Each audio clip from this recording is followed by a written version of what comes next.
Hai guys, selamat datang kembali di channel Indonesia Belajar. Video ini adalah video ke-6 dari video berseri atau playlist bertema Belajar Probabilitas Dasar.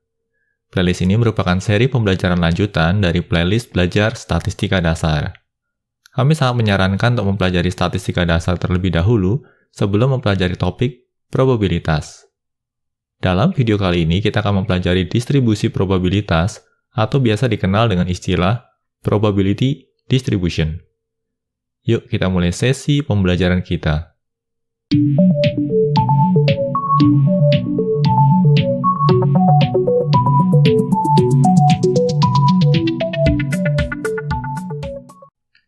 Oh ya guys, sekadar mengingatkan bagi kalian yang belum subscribe di channel Indonesia Belajar ini, pastikan kalian untuk subscribe dan aktifkan juga tombol loncengnya. Karena di tiap minggunya kami selalu menyajikan video-video pembelajaran terbaru seputar dunia IT. Jadi pastikan kalian untuk stay tune terus di channel Indonesia Belajar ini. Dan bagi kalian yang mendapatkan manfaat dari video ini, jangan lupa untuk memberikan like pada videonya. Di sini kita akan awali sesi pembelajaran dengan memahami suatu terminologi, yaitu random variable. Random variable X merepresentasikan suatu nilai numerik yang berasosiasi dengan setiap outcome dari suatu probability eksperimen. Kami ulangi sekali lagi ya. Random variable X merepresentasikan suatu nilai numerik yang berasosiasi dengan setiap outcome dari suatu probability eksperimen. Kata random di sini mengindikasikan bahwa nilai X ditentukan secara kebetulan atau by chance. Nah, di sini bila mana kalian belum memahami kalimat ini, kalian tidak perlu khawatir, karena memang butuh waktu agar konsep ini bisa benar-benar mengendap dengan baik. Kalian bisa kembali ke slide ini kapan saja. Terdapat dua jenis random variable, yaitu discrete random variable dan continuous random variable. Kami ulangi sekali lagi ya. Terdapat dua jenis random variable, yaitu discrete random variable dan continuous random variable. Berikut adalah beberapa faktor pembeda di antara keduanya. Discrete random variable mencakup semua kemungkinan outcomes yang dapat dihitung, countable, atau memiliki batasan, finite. Bagi kalian yang memiliki latar belakang programming, discrete random variable ini umumnya berasosiasi dengan tipe data integer. Berikutnya kita akan coba pahami random variable jenis kedua. Continuous random variable mencakup semua kemungkinan outcomes yang tidak dapat dihitung, uncountable. Umumnya direpresentasikan dengan nilai interval. Nah, bagi kalian yang memiliki latar belakang programming, continuous random variable ini umumnya berasosiasi dengan tipe data floating point. Untuk dapat memahami perbedaan antara discrete dan continuous random variable dengan lebih baik, berikut terdapat contoh kasus yang bisa kita manfaatkan. Random variable X merepresentasikan jumlah wisudawan dari Fakultas Teknologi Informasi di tahun ini. Nah, untuk kasus ini, nilai X yang mungkin adalah semua bilangan integer atau bilangan bulat, dengan nilai terkecil adalah 0. Karena untuk kasus jumlah wisudawan, tidak memungkinkan bagi kita untuk memiliki nilai negatif. Sebagai contoh, tidak memungkinkan untuk memiliki jumlah wisudawan sebanyak negatif 5. Dan untuk kasus ini, tidak memungkinkan juga untuk mendapati nilai floating point atau pecahan. Sebagai contoh, tidak memungkinkan untuk memiliki jumlah wisudawan sebanyak 2,5. Oleh karenanya, random variable X ini termasuk dalam discrete random variable. Lalu berikutnya kita akan pelajari contoh kasus kedua. Random variable X merepresentasikan volume minyak goreng yang ditampung dalam sebuah tangki berkapasitas 150 liter. Untuk kasus ini, karena minyak gorengnya ditampung dalam sebuah tangki berkapasitas 150 liter, maka nilai X yang mungkin adalah berupa bilangan floating point dengan interval mulai dari 0 sampai 150. Nah, berbeda dengan kasus sebelumnya, pada kasus kali ini memungkinkan bagi kita untuk memiliki nilai X 125,75. Semoga kedua kasus ini bisa memperdalam pemahaman kalian terkait perbedaan antara discrete dan continuous random variable. Nah, untuk sesi pembelajaran kita kali ini, kita akan memfokuskan diri pada discrete probability distribution terlebih dahulu. Suatu discrete probability distribution mendata setiap kemungkinan nilai random variable beserta probabilitasnya. Kami ulangi sekali lagi ya. Suatu discrete probability distribution mendata setiap kemungkinan nilai random variable beserta probabilitasnya. Lalu di sini terdapat dua syarat atau dua kondisi yang harus dipenuhi. Setiap discrete probability distribution harus memenuhi kedua kondisi berikut. Kondisi yang pertama adalah nilai probability dari random variable X itu harus berada di antara 0 sampai dengan 1. Lalu syarat kedua adalah total penjumlahan nilai probability untuk setiap random variable-nya adalah 1. Kita coba lanjut ke slide berikutnya ya guys.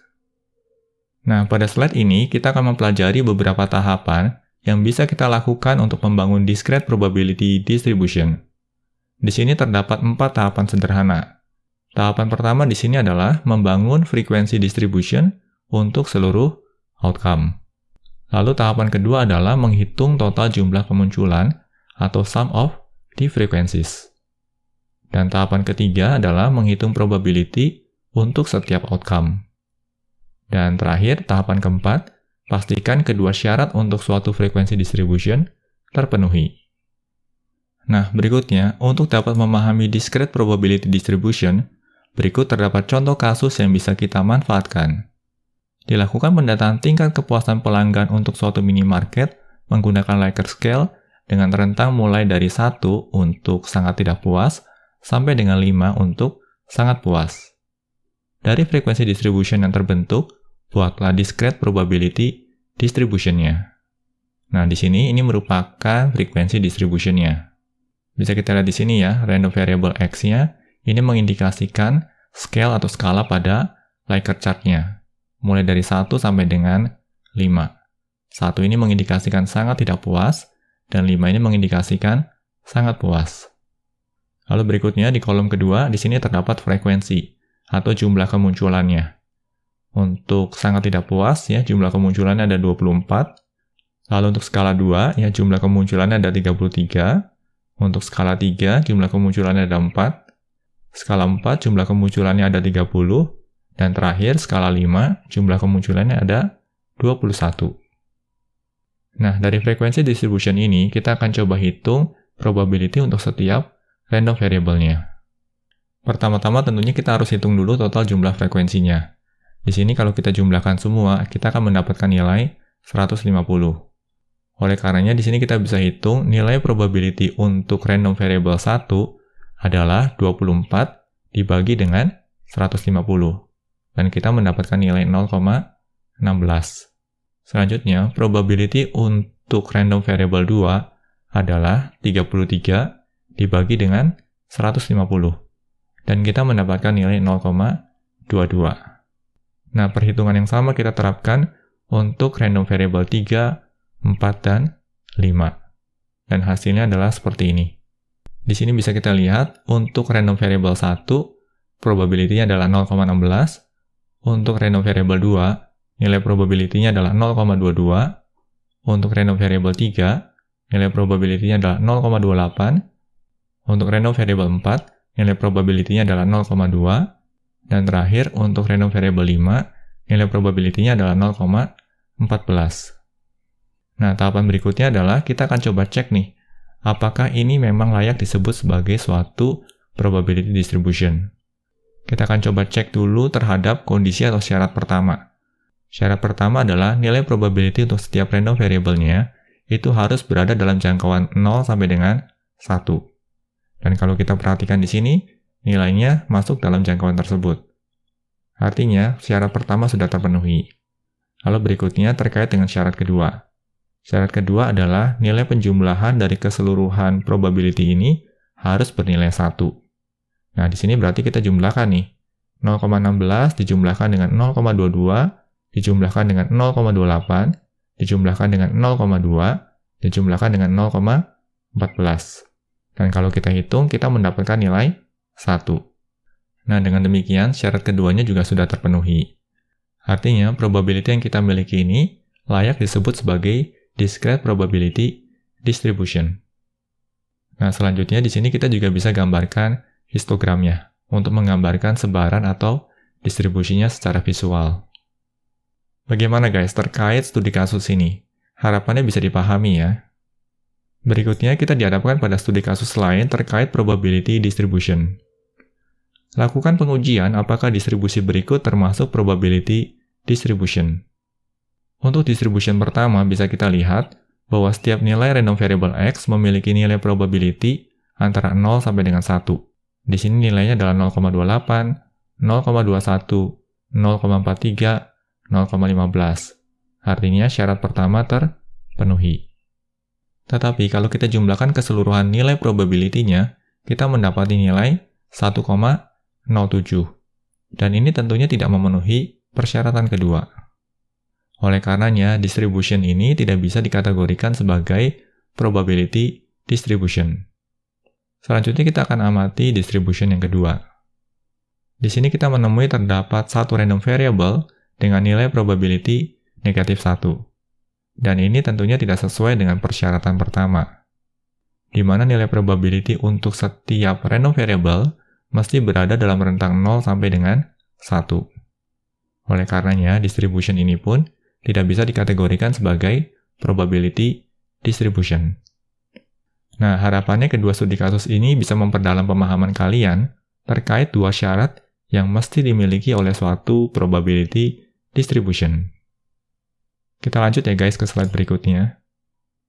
Pada slide ini kita akan mempelajari alat ukur yang sudah kita pelajari sebelumnya pada sesi pembelajaran statistika deskriptif, yaitu mean atau rata-rata.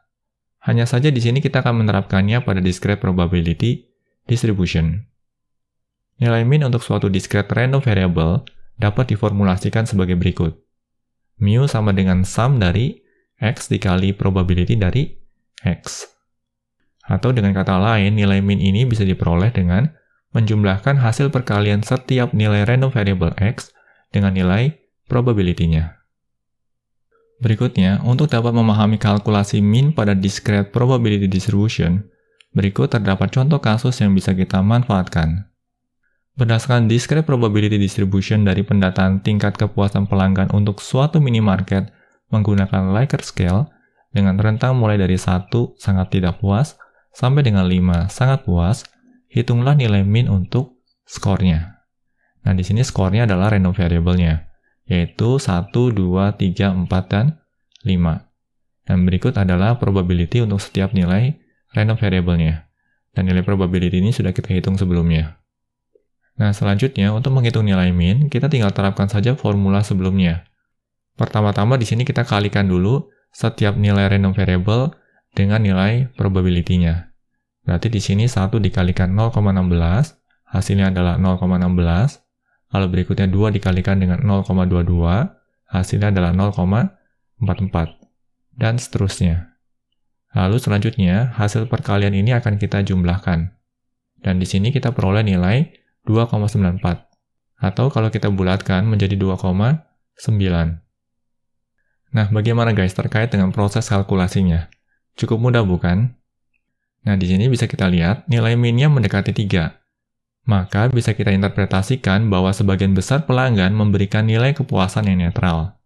Tetapi karena nilai mean-nya sedikit di bawah 3, maka bisa juga diinterpretasikan bahwa kebanyakan pelanggan memberikan nilai kepuasan netral walau ada tendensi mengarah ke kurang puas. Nah, ini merupakan studi kasus sederhana terkait penerapan mean pada discrete random variable. Harapannya bisa dipahami ya. Kita akan coba lanjut ke slide berikutnya. Setelah sebelumnya kita mempelajari penerapan mean pada discrete probability distribution, berikutnya kita akan mempelajari penerapan standard deviation.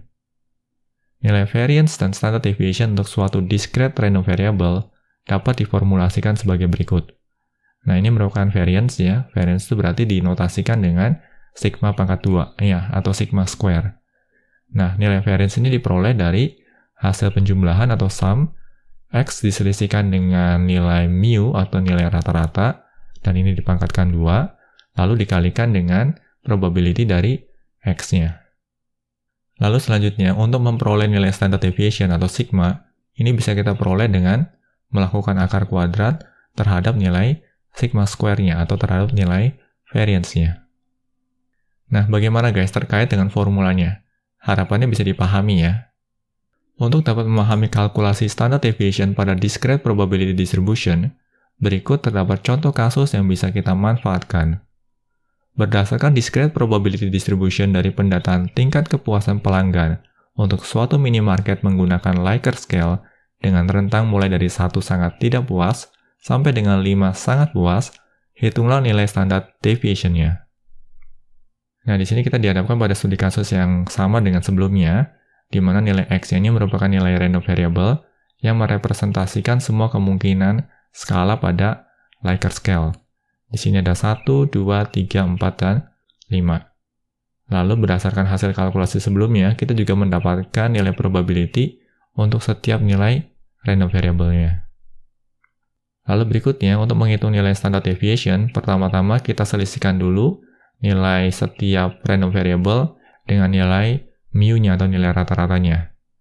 Dan kalau kita lihat pada slide sebelumnya, ya, di sini kita dapati bahwa nilai mu-nya atau nilai rata-ratanya adalah 2,94. Artinya, di sini setiap nilai random variable X akan diselisihkan dengan nilai 2,94. Nah, di sini berarti nilai 1 ini akan kita selisihkan dengan nilai 2,94 dan dihasilkan nilai negatif 1,94. Lalu berikutnya di sini nilai 2-nya juga kita selisihkan dengan 2,94 sehingga kita memperoleh nilai 0,94. Nilai 3 juga kita selisihkan dengan 2,94 dan menghasilkan nilai 0,06. 4 juga kita selisihkan dengan 2,94 dan dihasilkan nilai 1,06. Lalu berikutnya nilai 5 ini juga kita selisihkan dengan 2,94 dan menghasilkan nilai 2,06. Lalu pada tahapan selanjutnya, setiap selisih nilai ini akan kita pangkatkan 2. Berarti di sini negatif 1,94 kita pangkatkan 2, kita memperoleh nilai 3,7636. Lalu berikutnya nilai negatif 0,94 kita pangkatkan 2, dan kita peroleh nilai 0,8836. Lalu berikutnya untuk nilai 0,06 kita pangkatkan 2, dan kita memperoleh nilai 0,036. Lalu lanjut ke nilai 1,06 kita pangkatkan 2, dan kita peroleh nilai 1,1236. Dan terakhir nilai 2,06 kita pangkatkan 2, dan kita peroleh nilai 4,2436. Nah, pada tahapan selanjutnya, setiap nilai ini akan kita kalikan dengan nilai probability-nya.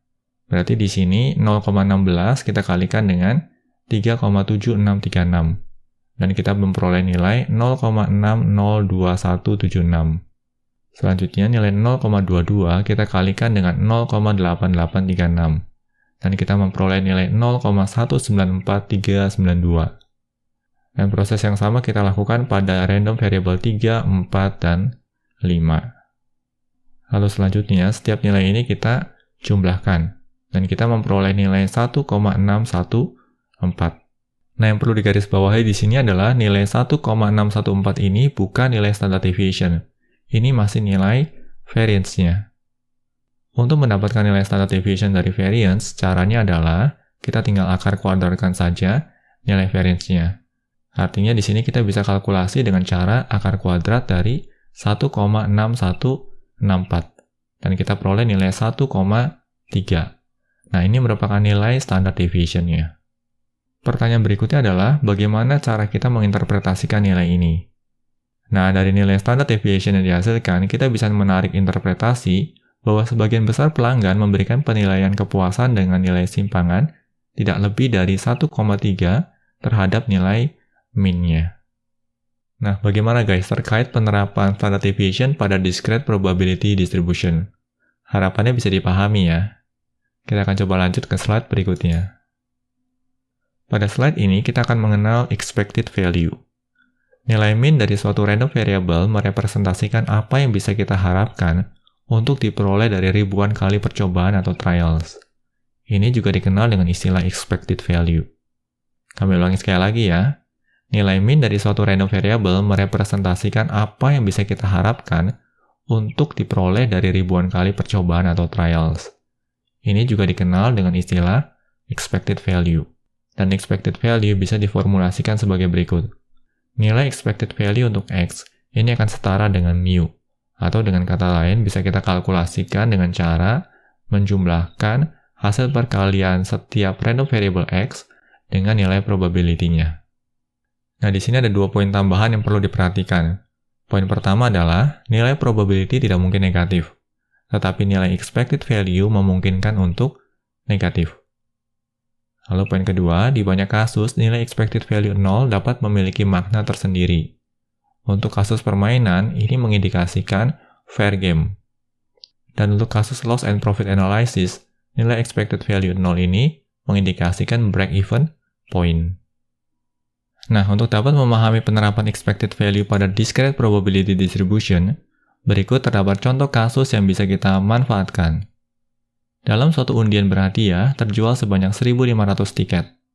Harga untuk tiap tiket adalah $2, dan tersedia 4 buah hadiah atau 4 hadiah untuk undian tiket, yaitu $498, $248, $148, dan $73. Nah, ini berarti 4 hadiah yang mungkin diperoleh. Kalau kita membeli 1 buah tiket, berapa expected value untuk memenangkan undian atau biasa dikenal dengan istilah gain? Nah, berarti di sini pertama-tama kita perlu mendata dulu semua kemungkinan outcome-nya. Nah, kemungkinan outcome pertama adalah mendapatkan hadiah atau memenangkan hadiah sebesar $498. Lalu kemungkinan outcome kedua adalah memenangkan hadiah sebesar $248. Kemungkinan outcome ketiga adalah memenangkan hadiah sebesar $148. Dan kemungkinan outcome keempat adalah memenangkan hadiah sebesar $73. Nah, yang perlu diperhatikan di sini adalah keempat nilai ini belum merepresentasikan keseluruhan outcome. Karena selain menang, kita juga punya kemungkinan kalah. Nah, kalau kalah berarti kemungkinan outcome-nya adalah negatif $2. Atau dengan kata lain di sini kita rugi $2. Bagaimana guys terkait dengan pendataan setiap kemungkinan outcome dulu? Harapannya bisa dipahami ya. Berikutnya, kita akan coba cek nilai probability-nya. Karena total jumlah tiket yang terjual sebanyak 1.500 tiket, oleh karenanya nilai 1.500 ini akan berperan sebagai nilai pembaginya. Nah, kita lihat dulu untuk outcome yang pertama. Di sini hanya akan ada satu pemenang saja yang berhak memperoleh $498. Artinya nilai probability-nya adalah 1/1.500. Berikutnya juga sama, ya hanya akan ada satu pemenang saja yang berhak mendapatkan hadiah $248. Berarti nilai probability-nya adalah 1/1.500. Demikian juga untuk pemenang $148. Hanya ada satu pemenang. Berarti 1/1.500. Demikian juga untuk pemenang sebesar $73, itu hanya akan ada satu pemenang. Berarti 1/1.500. Nah, itu tadi terkait pemenang. Artinya, sisanya itu adalah yang kalah. Nah, yang kalah di sini kan berarti nilai random variable-nya adalah negatif $2. Dan sisanya tadi berarti 1.500 dikurangi 4 ya. Dan di sini kita memperoleh nilai 1.496. Oleh karenanya nilai probability-nya adalah 1.496 dibagi 1.500. Nah, terkait perhitungan nilai probability untuk setiap random variable ini, harapannya juga bisa dipahami. Selanjutnya, kita akan melakukan kalkulasi untuk mendapatkan expected value. Berarti di sini caranya cukup sederhana. Kita akan kalikan setiap nilai X ini dengan nilai probability-nya, dan kita akan total jumlah keseluruhannya. Berarti di sini perhitungannya adalah 498 dikalikan 1/1500, dijumlahkan dengan 248 dikalikan 1/1500, lalu dijumlahkan lagi dengan 148 dikalikan 1/1500, dijumlahkan lagi dengan 73 dikalikan 1/1500, dan terakhir dijumlahkan dengan negatif 2 dikali 1496/1500. Dan di sini kita memperoleh nilainya adalah negatif 1,35. Nggak perlu kaget ya guys, karena seperti kita pelajari sebelumnya, bahwa expected value ini mungkin saja bernilai negatif. Nah, berikutnya adalah bagaimana cara kita menginterpretasikan nilai expected value ini. Nah, kalau kita lihat di sini, expected value-nya adalah negatif 1,35. Artinya, untuk setiap pembelian tiket, yang bisa kita harapkan adalah kita merugi sebesar $1,35. Loh, kok bisa? Padahal kan harga tiketnya adalah $2. Memang harga tiap tiketnya adalah $2, tetapi dari setiap pembelian tiket tersebut, kita juga masih memiliki kemungkinan yang tipis untuk memenangkan hadiahnya. Oleh karenanya di sini kita tidak bisa bilang bahwa expected value-nya adalah negatif $2, melainkan expected value-nya adalah negatif $1,35. Nah, kalau kita perhatikan lebih dalam di sini, artinya setiap kali membeli tiket, kita memiliki kecenderungan untuk merugi sebesar negatif $1,35. Kalau teman-teman perhatikan dari kasus ini, kira-kira pesan moral apa nih yang bisa kita tarik? Pesan moralnya adalah berjudi itu sesuatu hal yang pasti merugikan. Bagi teman-teman yang sudah mempelajari probability, terutama sekali setelah teman-teman mempelajari expected value, bisa kita lihat dari setiap permainan judi apapun bentuknya, bisa dipastikan nilai expected value-nya itu nggak mungkin 0. Dan nilai expected value-nya pasti selalu negatif. Artinya apa? Artinya setiap permainan judi itu tidak akan pernah menguntungkan sisi player atau sisi pemain. Setiap permainan judi itu hanya akan menguntungkan game masternya saja atau bandar judinya saja. Jadi pastikan kalian jangan pernah terjebak dengan perjudian. Nah, demikian pembahasan terkait probability distribution. Materi yang disampaikan dalam video ini terbilang padat. Oleh karenanya, silakan untuk melakukan pause ataupun pengulangan video untuk dapat memahami materi yang disampaikan dengan baik. Semoga pembahasan dalam video ini dapat membantu kalian dalam mempelajari dasar ilmu statistika dan probabilitas. Pastikan juga untuk terus mengikuti materi-materi pembelajaran terkait lainnya di channel ini. Bila mana ada pertanyaan terkait materi yang dibahas dalam video ini, kalian juga dapat menuliskan pertanyaan kalian pada kolom komentar di bawah ini. Kami akan selalu berusaha untuk merespons setiap pertanyaan yang kalian ajukan. Oke guys, semoga video ini bermanfaat bagi kita semua. Jangan lupa untuk komen, like, share, dan subscribe tentunya, karena ini akan membantu kami untuk terus menghasilkan materi-materi pembelajaran berkualitas lainnya. Salam Indonesia Belajar, banyak belajar biar bisa bantu banyak orang.